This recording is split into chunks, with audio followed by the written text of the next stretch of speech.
Oh. Everybody else.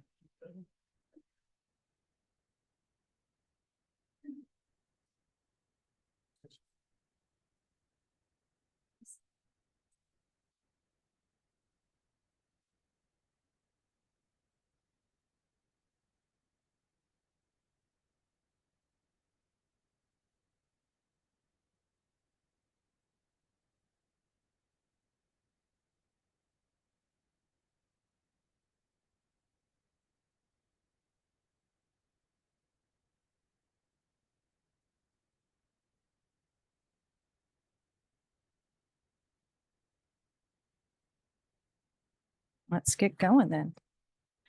Okay, this is the Regional Transportation Plan of Sustainable Communities Roundtable for Wednesday, November 20th, 2024.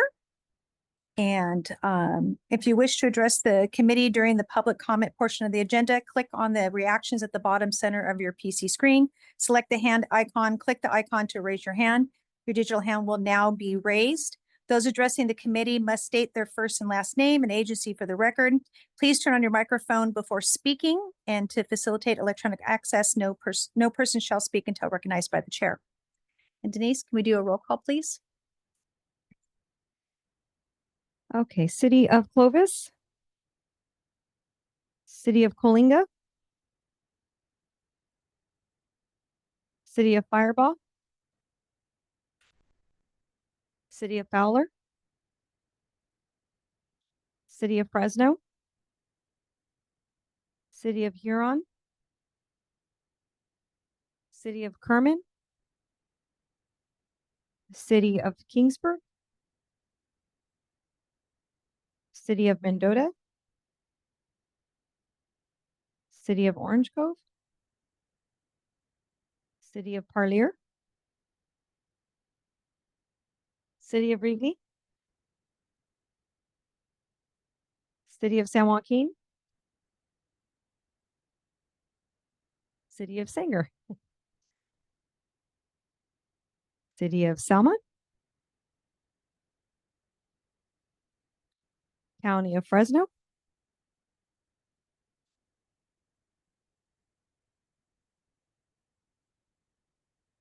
San Joaquin Valley Air Pollution Control District, Fresno LAFCO. Here. Thank you. Caltrans. Here. Yes, thank you. Okay. Fax. Here. City of Clovis Transit. Here. FCRTA. Here. PG&E. T-Mobile. Tranquility Resource Conservation District. U.S. Green Building Council, Central California. Yeah. Sequoia Riverlands Trust. Here. Thank you. Inspiration Transportation. Present. Fresno Cycling Club. Dr. Anthony Molina, Public Health Advocate. Self-Help Enterprises.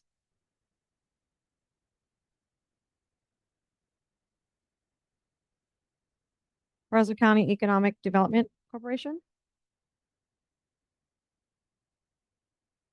Fresno Chamber of Commerce. Westland Water District. Here. State Center Community College District. Measure C Citizen Oversight Committee. League of Women Voters of Fresno. Michelle Robin, Public at Large. Here. Paul Marquez, Public at Large. Here. Michelle Lopez, Public at Large.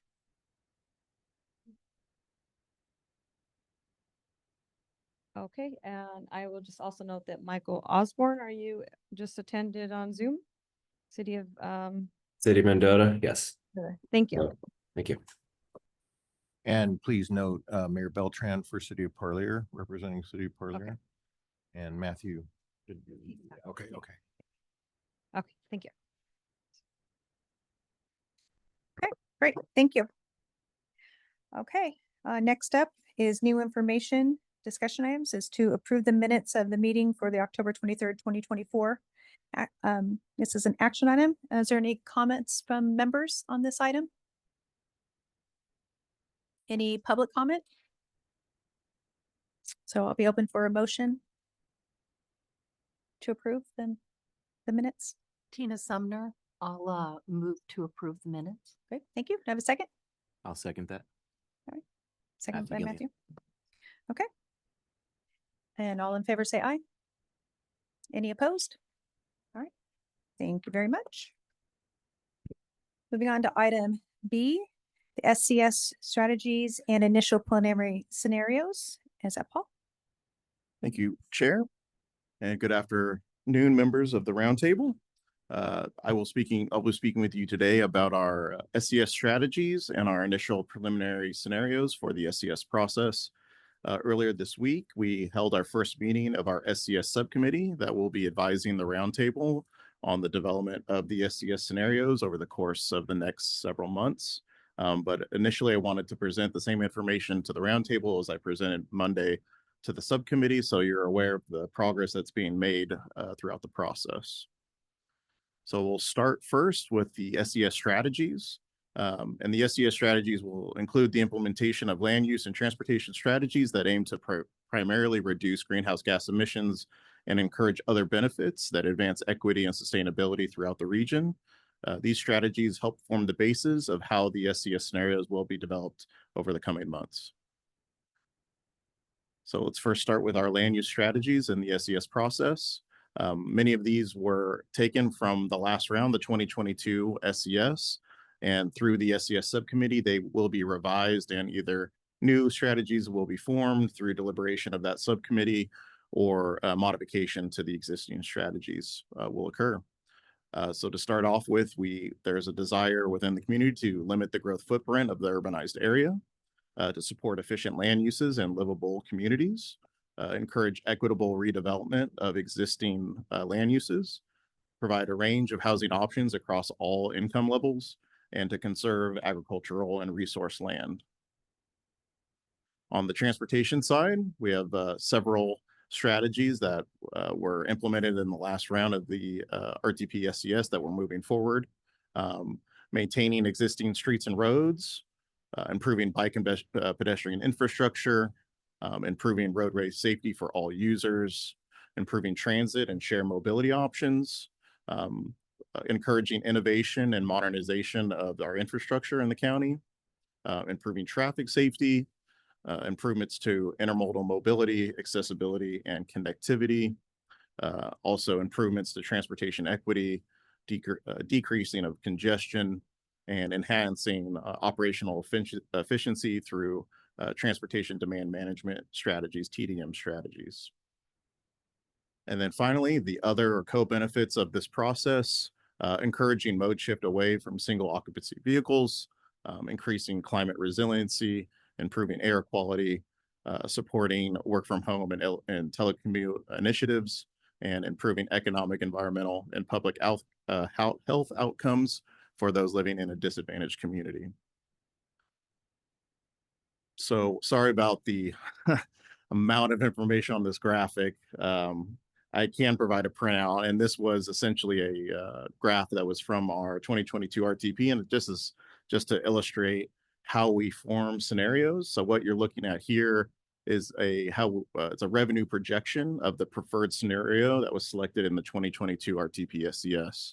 And what you're seeing on the left is essentially all the different funding streams that go into the transportation infrastructure world, whether that's federal grants, both formula and competitive, state and local grants that are also either considered formula or competitive. And because there is competitive grants in our revenue projection, we are able to have a wide variety of different projections that support vastly different scenarios, which I'll outline here in a minute. But we wanted to just show this, that it really is a process that goes down to understanding every single revenue stream that's brought into the county in order to fund infrastructure improvements. On the right side of this graph is a by mode budget. So essentially, the part on the right there is what you'll see is the formation of the scenario graphs I'm about to present in a minute. So each mode type gets its own allocated budget that has several funding sources from local, state, and federal sources of funding. So I'll quickly kind of go through our initial preliminary scenarios as drafted by the COG staff. Scenario A here is formed basically from the 2022 preferred scenario. So if you look back at the 2022 scenario, this is essentially how it was laid out in terms of the levels of investment by mode type. So in scenario B,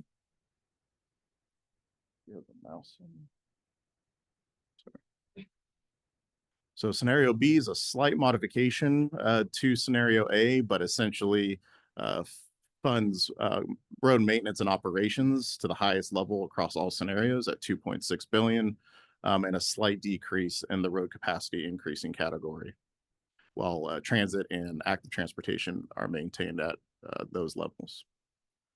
Scenario C is a balanced approach. So essentially, both road capacity increasing and transit receive the same level of funding at 1.5 billion.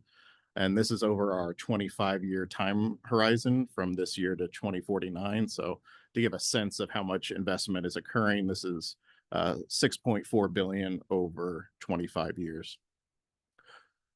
Our scenario D is then more of a transit focused investment scenario where we have $1.8 billion of investment towards transit and $1.3 billion in the road capacity increasing mode type, with a you'll see across all scenarios that the road maintenance and operations are maintained at a high level. We recognize that this is a critical component and that all scenarios need to maintain investment into the existing road network. And then finally, scenario E is our heaviest transit investment scenario at $2.2 billion, where road capacity increasing drops down to 1.1. And so comparing all the scenarios, you can kind of see moving from scenario A to scenario E, this gradual shift in investment away from capacity increasing road projects towards more investment in transit. And this will let us be able to really do a broad analysis to understand what transit investments would do in terms of the different metrics that we evaluate in our processes. But scenario A and B have been kind of typically what Fresno County has done in terms of its investment priorities. And so we wanted to make sure that we maintain several scenarios that coincided with the historical investment that the Fresno region has made in its infrastructure. And then in terms of active transportation, why it's maintained essentially at 1 billion over all scenarios. In the 2022 RTP, we are actually able to fund nearly all active transportation projects at that $1 billion level of investment. And so our aim is to fund all the active transportation projects we can, whether that's from local funds, state funds, or federal funds. And so we believe a $1 billion investment in active transportation is a sufficient amount. But again, all of this is subject to change through the SCS subcommittee process. This is just our preliminary initial kind of framework in order to kind of guide conversation. All of this is subject to change, and I'm sure there will be many changes to these scenarios in the months ahead. But we wanted to kind of lay out our initial vision of how we'd like to see the analysis done. And we really wanted, like I said, a wide range of scenarios in order to really measure kind of the different impacts of investing in different mode types. And with that, I'm willing to take any questions or any comments. Any questions on this item for Paul? Yes. go ahead. There you go. There you go. Tony Molina, On the first, the list of priorities in there, I was curious because I didn't know if it was redundant or what the difference was between road safety and traffic safety. Was there, can you elaborate? Clarify Yeah, that? so road safety for all users is essentially kind of looking at a complete streets type of analysis where we make sure that pedestrians, bikers, cyclists, any user of the roadway has a safe environment to do what, that mode type, or what they're choosing to utilize as the mode type. But um, traffic safety itself is primarily around car accidents and making sure we reduce the severity of car accidents through infrastructure investments that have been known to improve that. Anyone else? Yes. Question. Actually, I have a couple of questions. Sure. So on this same topic, I'd asked at the subcommittee to get definitions of these, and I think that Tony's question points out why that's important for us to be able to have an informed discussion of, do we keep these? Do we change these? Is we all need to be on the same page about what are we talking about with each one of them? Mhm. So the other thing I was wondering about is, so when we're looking at the different scenarios and the different amount of money that's being proposed for each of the different types of transportation, at what point do we see, what do we get for that money? So, like, for example, if we're talking about 1.1 for transit, what does that compare to what we would see on the ground, 1.1 to the 2.2? When will we see that? I mean, is that later, Yeah. after we've already So committed to a scenario? no, so Okay. right now we're in the call for project stage where we're soliciting all the jurisdictions to input their projects that they would like to see implemented within the next 25 years, the RTP cycle that we're about to enter into. And so once all those projects are collected, we then will essentially fill out these budget. You can essentially see these as like budget thresholds by scenario, and the projects then will get funded by scenario of each of these budgets. So there will be at some point in the SCS subcommittee process, and then it will be brought to the roundtable as well. We'll be able to lay out essentially all the projects that actually would get funded by scenario. And so yes, there will be a point where we have all those projects laid out for you to understand the differences. And when we get to that point where all the projects are laid out, if we see that 1 billion for active transportation does actually not fund the projects that are on the list, is there an opportunity at that point to look at these numbers again and say we need to adjust that? Yeah, absolutely. Yeah, there's going to be a point where we have all the projects and we get an understanding of what the jurisdictions are asking for in terms of the level of funding for active transportation. And we'd bring that to the subcommittee and the roundtable and have that discussion of making adjustments to these scenarios in order to fund those priorities. Okay, thanks. Go ahead. And if I can just augment Paul's response a little bit on that. So under the process that he's describing, you would have projects that could potentially move based on based on a given scenario, like a transit heavy scenario, for example, projects that would perhaps formerly have been in the unconstrained, right, category of funding. That is to say, projects that are identified, but we don't know where the money is coming from to fund them, that they would then move up in the priority scale to be under the constrained list. And then we would identify the funding because they were a priority, that we collectively agree that those are now a priority because that is a preferred scenario. So the give and take on that is looking what moves on and off of the list where funding is identified. If we decrease road capacity to put money elsewhere, then we're looking at, okay, well, what's falling off of That's part of the road equation. Yeah, capacity. right. then. That's a big Okay. part of the equation. All right. Exactly. Yeah. Anyone else? Yes, go ahead. Thanks for that.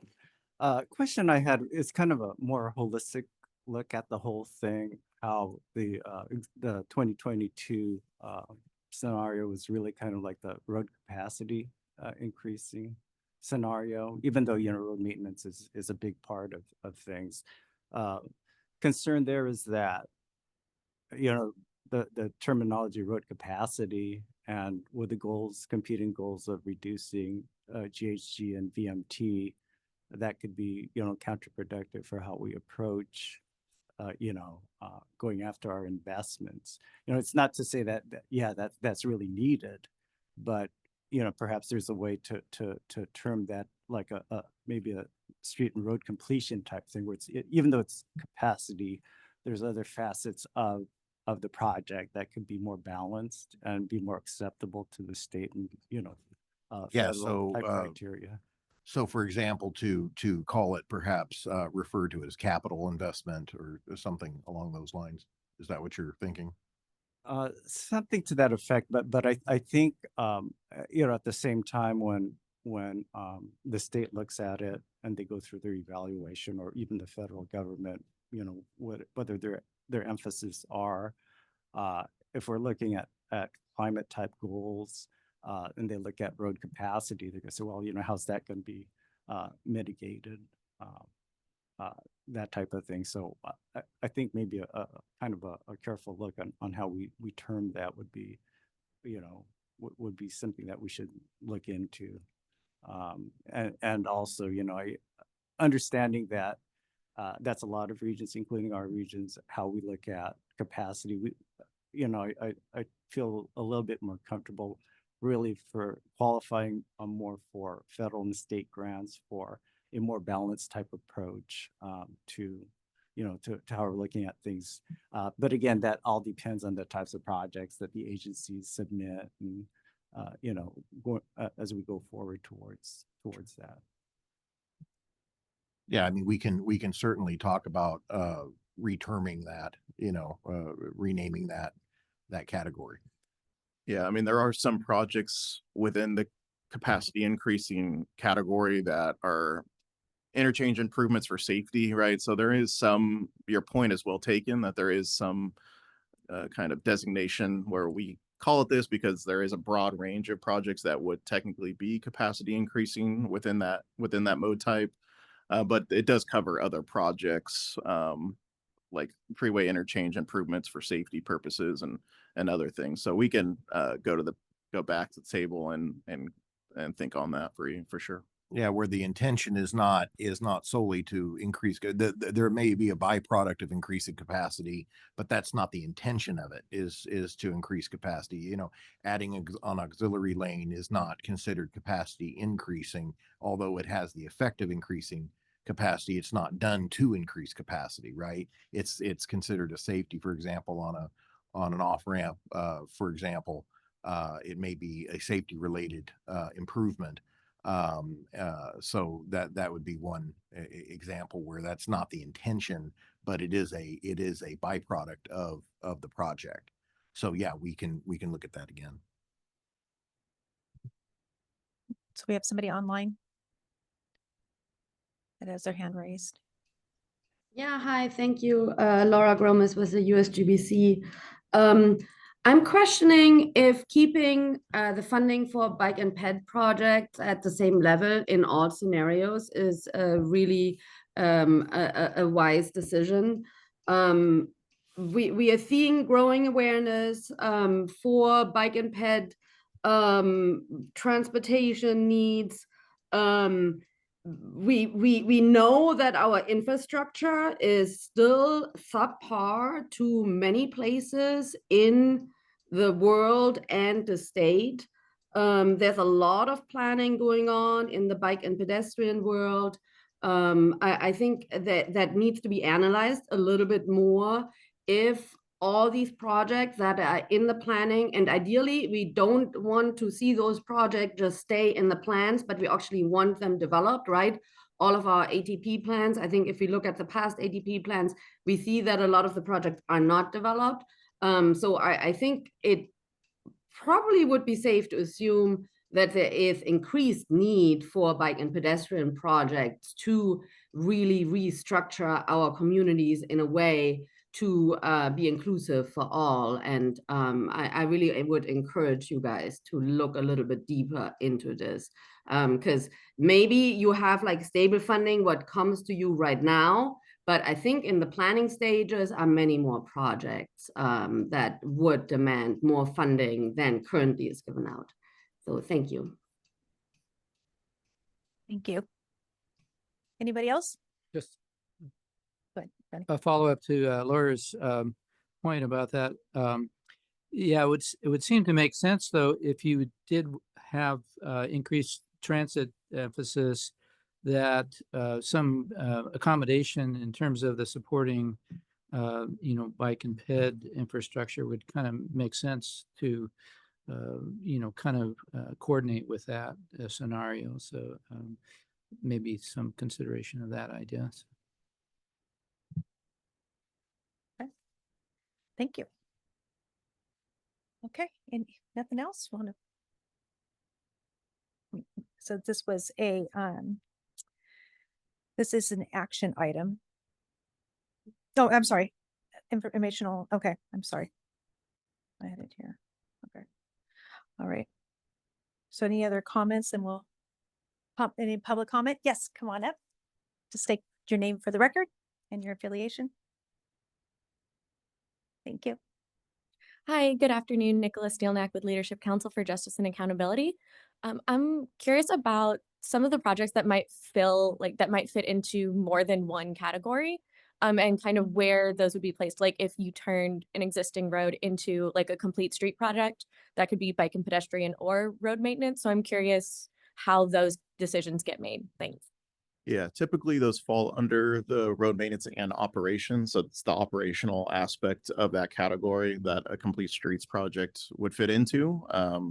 Given that your point is being taken, that you're adjusting essentially an existing road into a road that serves multiple modes of transportation. So yes, it would fall under that category.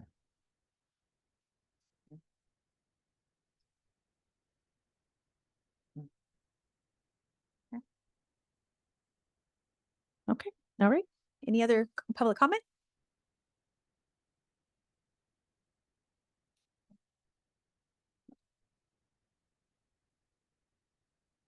Oh, that's okay. Okay, then we will move on then to item C, which is the RTP project suggestion outreach summary. Brenda? Thank you so much. Good afternoon. Thank you so much. Sorry, I have a little something in my throat today. Yes, so as you're aware, we opened up the 2024 Transportation Project Needs Survey to receive the community's transportation project suggestions. We opened it a little early, so September 6th, actually I think the 3rd, through October 31st. It felt like forever, I'll be honest with you. And they still wanted us to go a little bit longer. I think we did for one event. The survey was available in these 4 languages, and we were working with a marketing firm as well as 4 mini grant agencies that were helping us in this particular outreach. And this is the homepage of the survey website that we used. The survey itself actually encompassed 3 different projects that were going on. The first 2 questions really related to the Fresno County Mobility Hub feasibility study that's going on right now. We incorporated 2 questions from that instead of having 3 separate surveys competing for people's attention. And then, although it was informative for this process as well.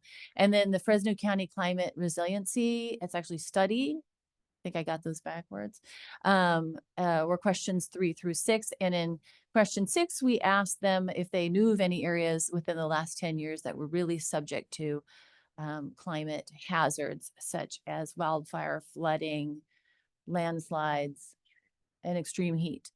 So some of the comments that we got that we consider project suggestions were also related to that, but they were very relevant and helpful. We got a lot of good feedback on that.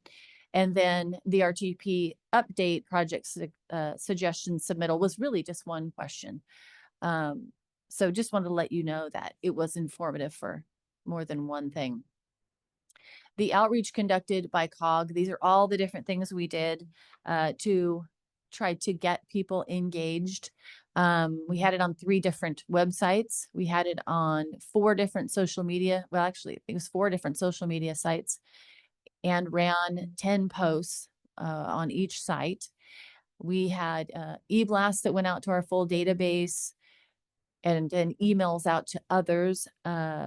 We asked our partners, such as yourselves, to share this with their contacts.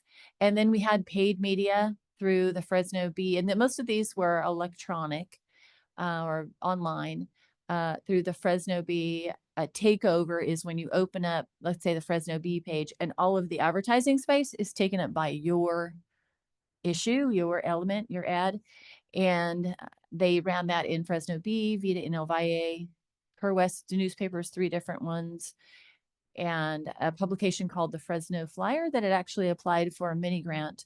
And then we had some news articles as well that were a result of sending out a media release through the Kerr West newspapers, and which is more than we have ever done before. We did 14 staff here sat in and hosted 4 pop-up events, or 14, I'm sorry. And this is just a quick list of those. You can see we tried to find events that were happening throughout the entire county so that we could reach a variety of people from different reaches of the county itself, from West Park's Trick or Treat to Kingsburg Crayfish Festival, the Women's Conference. It was a wide variety of people that we ourselves went out to meet with. And then we made presentations or spoke at meetings around the county as well, from Delray, Biola. These were either groups that approached us, we have a relationship with, like the Fresno Cycling Club, or our mini grants set this up for our staff to go out and speak. And then there were, that we know of right now, we haven't got all the mini grant reporting in yet, but at least 19 other events or presentations through the mini grants themselves where they went out and spoke and told people about the survey and the opportunity to submit their project suggestions. Altogether, the survey page hosted 13,667 visitors. That's separate people. It was way more views because I went in like hundreds of times to look at it, I'm sure. But this is individual URLs going into the site. And of those, almost 14,000, 883 took the survey. We don't know why. It was very simple. But 883 took it and submitted 962 project suggestions. And then 371, in fact, it went up recently. It's over 400 now. People subscribed to stay in touch and learn more about what happens with their project suggestions, what's happening with all of the RTP work that we're doing. And so that's great because now we'll be able to reach out to them again in the spring when we have another outreach for the sustainable community strategies. Mapping. So this is a cool tool that our staff has worked on and set up. We have all of the project suggestions input into this virtual interactive system online. You can find it through the planfresno.com website under public participation. There's a link right there to this map, and it lists all of the projects on the bottom. Right now, we have it listed by agency that we referred the projects out to, but you can list it other ways as well. And you can see that I've clicked on one of the projects down below and it's brought up information about the suggestion for that project. And then it goes to that place on the map where the project is located. There are a number of projects that were submitted or suggestions that were submitted without a location indicated in the actual survey software. Those were some that there were over 300 that I manually input into the system. They don't have a specific location. They just mention ideas of and mention locations. So not everything will be able to zoom into a location, but a lot will. And it's a really cool tool if you want to go in and take a look at it.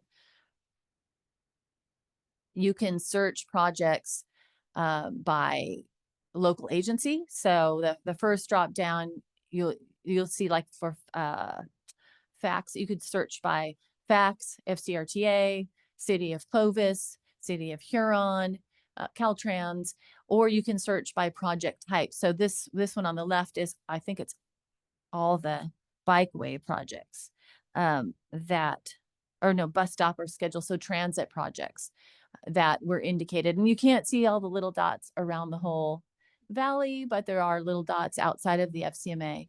And then you can click on those individual dots and the information about that project suggestion will pop up like it is on the right. And you can see what somebody has suggested. Some of the suggestions are very long. We tried to break up some of the bikeway ones because they were combined together. But if you get a chance, it's very interesting. I'm sure if you're in a local agency, it's not right now, but we were happy to get these together, and our modeling staff did a phenomenal job in putting all of this information out so that the public and stakeholders can go in and see exactly what was suggested. And this is a breakdown, a loose breakdown, because it was me counting by agency. Some projects are attributed to more than one agency. So it actually adds up to 916, which is more projects than we got. But some things cross jurisdictional boundaries. There were 4 projects specifically in regard to Measure C programs like Senior Script. And because we sent this out to our seniors as well that use that program. But this just gives you a quick breakdown of what we heard. So we got something from pretty much all the jurisdictions, even if it was small. And so that was a goal of ours. All of the project suggestions were forwarded to our member agencies last week, and the deadline for submitting those back has been, as part of the call for projects, has been extended to December 13th, which is 2 extra weeks, so that they have time to go over the list, particularly the county and the city of Fresno, city of Clovis. They don't have very many, so that they can figure out if that's something that they can include in their call. And I did want to add, as far as the breakdown in types of projects, it was a pretty good spread. There were a lot of suggestions requesting shade, a lot requesting even the bikeway projects. A lot of them involved potholes, roads, rough spots.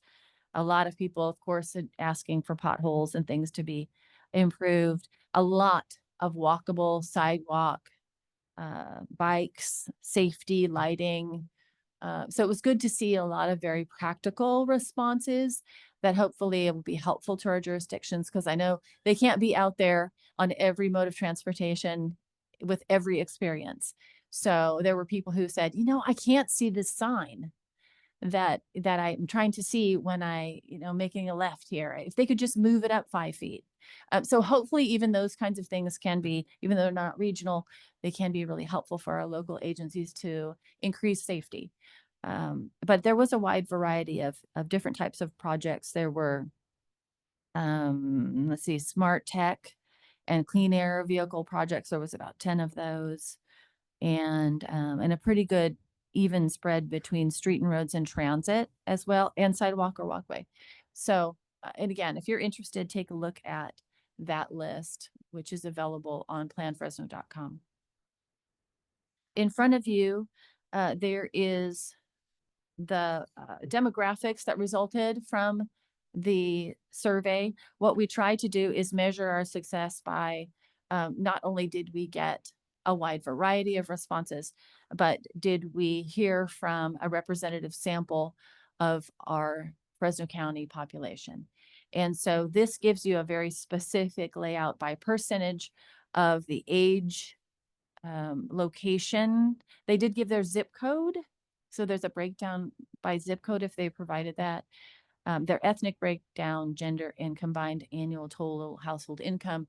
And most of them were pretty good.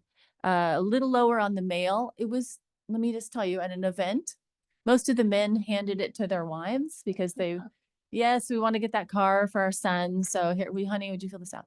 And it is hard we talk to a lot of people out at these events, and it's hard to get people to take the time to write something down. And a lot of people said, I'm really happy with my transportation experience right now. Because I asked people straight out, how's it going? What do you see? How do you need anything? Do you have any ideas? And a lot of them were like, well, I'm pretty happy. So that was good to see. That's a big step up from 2020. And I was happy to see that. So this is just a reporting to you so that we keep accountable of how well we did with all of our outreach. So take a look at that online if you're interested. And we'll be following up with all of those who submitted a way to reach them. There were people who submitted phone numbers. So I'm looking into can we text them through the system. Otherwise, we'll be emailing people to let them know where they can view the project mapping and follow up with the success of did that project actually get submitted into the RTP, or some of the local jurisdictions asked if they could contact people directly if they provided an email address. So that's great. I said, yes, please let us know if you do so we can track that and stay accountable and know that they got responded to. But that's where we are right now. And we're planning on reporting this to our board in January. And by then we'll have the call for projects completed. So we may have a little more information at that time, but I just wanted to give you a heads up. Be happy to take any questions. Any questions for Brenda? I have a question. Oops, oh yeah, there I go. So one of the things you had said to us at the different presentations that you made is that kind of, I don't care how you get your information in, just get it in. So for example, I emailed mine in as opposed to going in and putting it in on the map.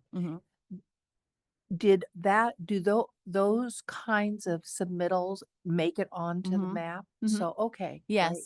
So we copied and pasted that out, or it somehow, like yours, it took a couple of times, but there were some that were sent as whole letters that were, if somebody emailed something in, it actually pulled it into the system.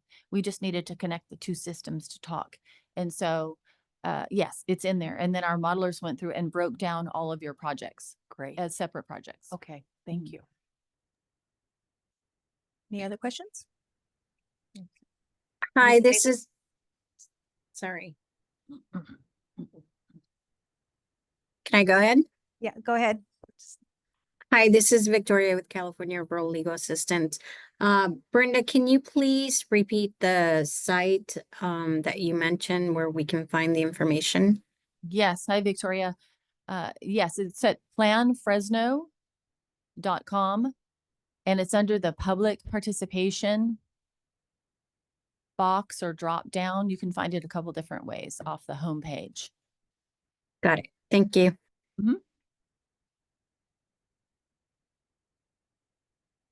Any public comment? Okay. Thank you very much, Brenda. All right. Next is item D, the Measure C renewal update. Robert? Yeah, thank you, Madam Chair.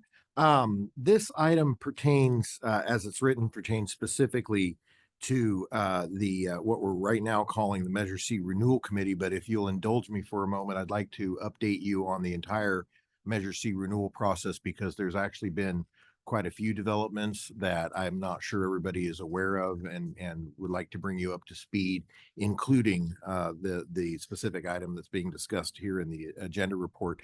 But to begin with, for those who may not be aware, Fresno is one of the few regions in the state where there is a separate transportation authority that administers its transportation sales tax aside from the Council of Governments or the regional transportation planning agency, which is the role, the state role that Fresno COG serves.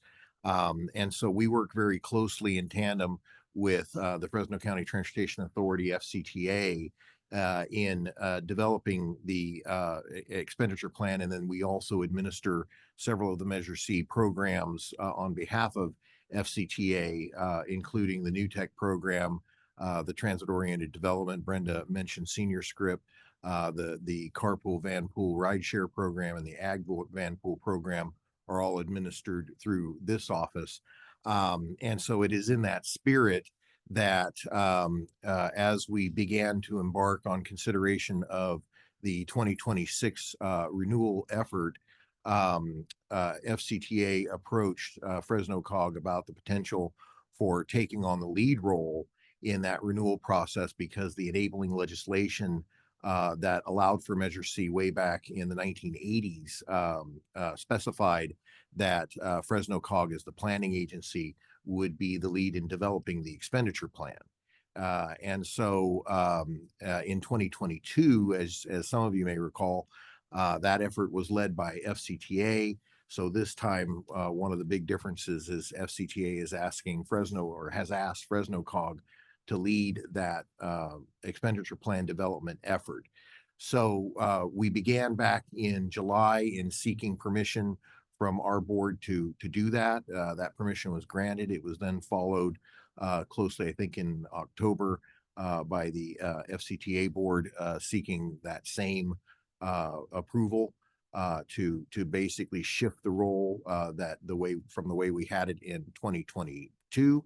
And then I believe it was last month that we ran an item for a cooperative agreement of totaling $1.75 million across 4 different requests for proposals with FCTA, wherein FCTA is funding 4 different contracts for a program manager, project manager, a facilitator, a public outreach firm, and a polling survey firm that would be conducted over the remaining period with a eye toward no later than August 2026 of placing a renewal measure on the ballot.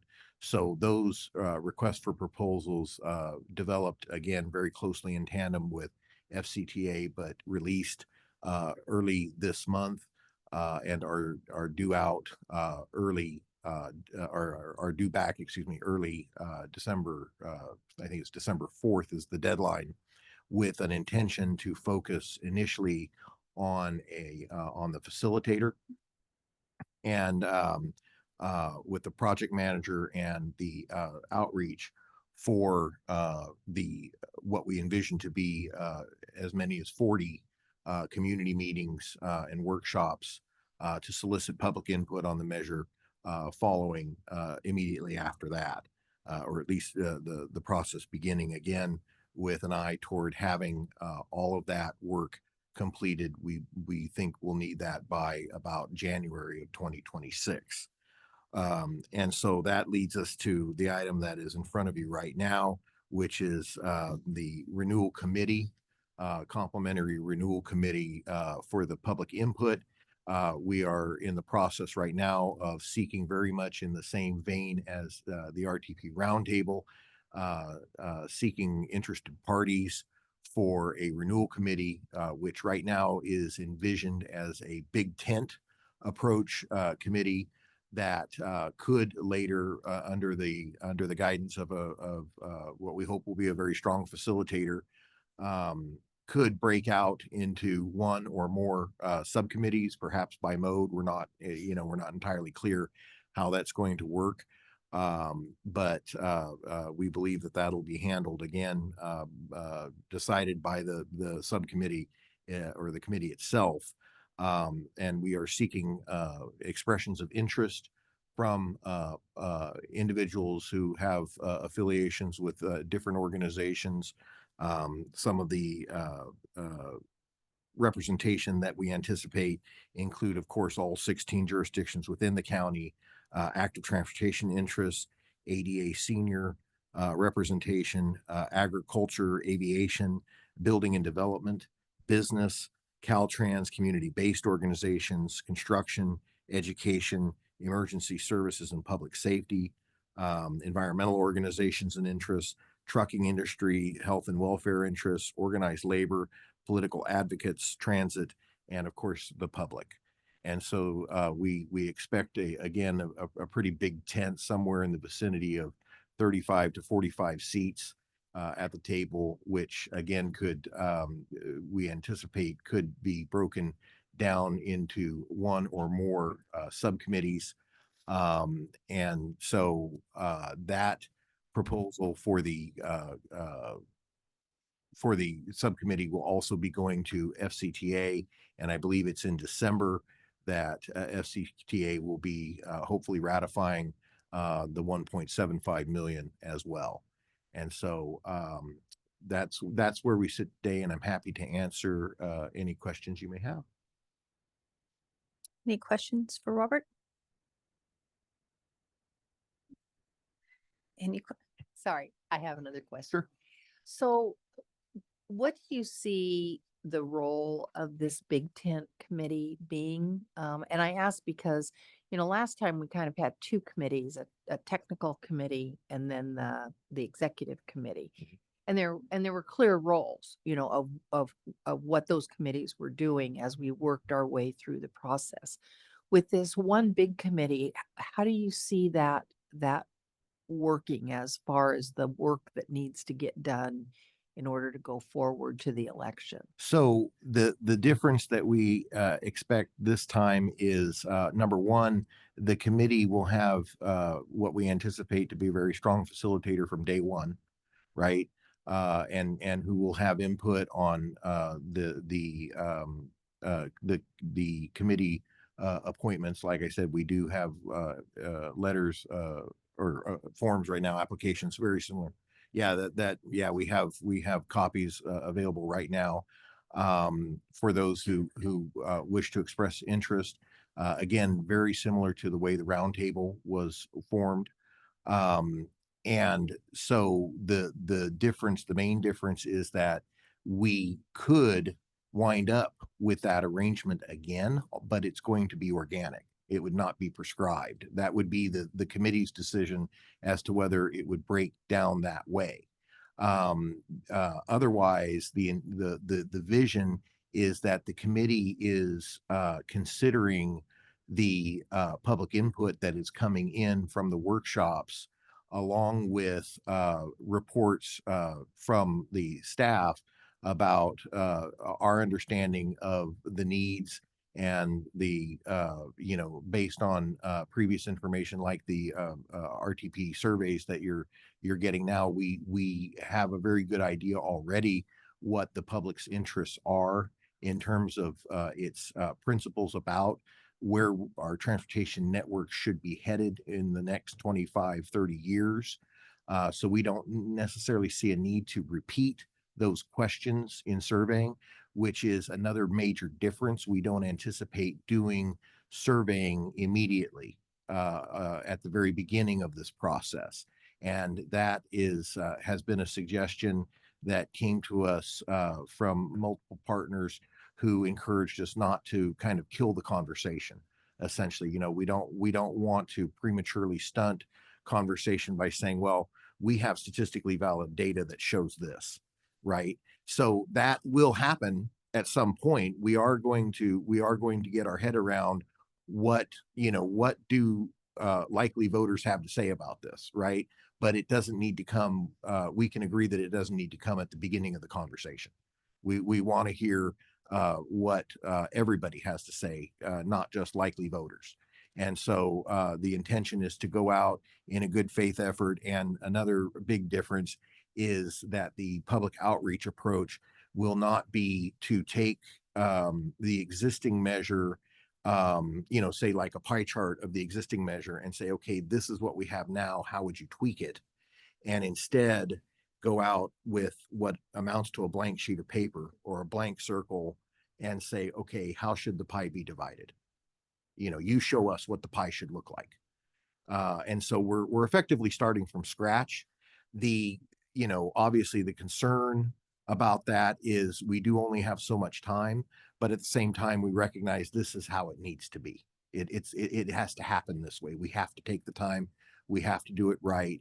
We cannot assume that the mix that forms the current measure is the right mix with just some tweaking. No, we have to look at it again in the light of today's world and today's needs. We anticipate that there may be calls for additional types of infrastructure that are perhaps transportation adjacent, but not necessarily transportation specific, for example. And whether that kind of debate or, whether those kinds of expenditures actually make it into the plan, that will be ultimately what the committee and the two boards, Fresno COG FCTA, and ultimately the Board of Supervisors decides. Does that make sense? Yeah. Any other questions? Any questions from public?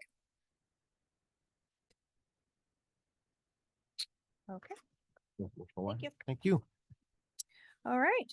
Then next is item 3, other items. Items from staff. Real quick, we will not be having a December meeting, so we will see you all in January. And I believe our friends over at Fresno County Rural Transit Agency have a video they wanted to show about the Selma maintenance facility. He's not able to do it at the next meeting. Okay. Yeah, thank you. All right, we'll see that in January. I thought he had it teed up for us, but we'll see that video in January. So that is all the items we have today. Thank you.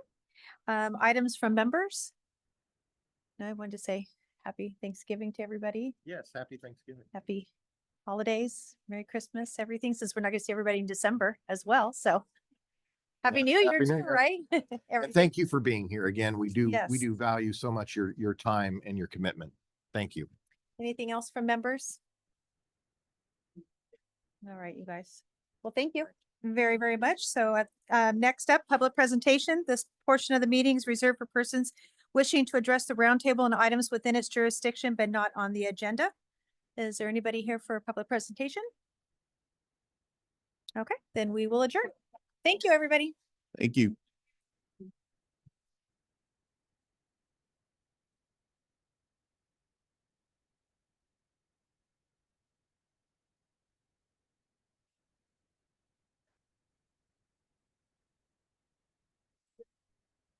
Yeah, I know that.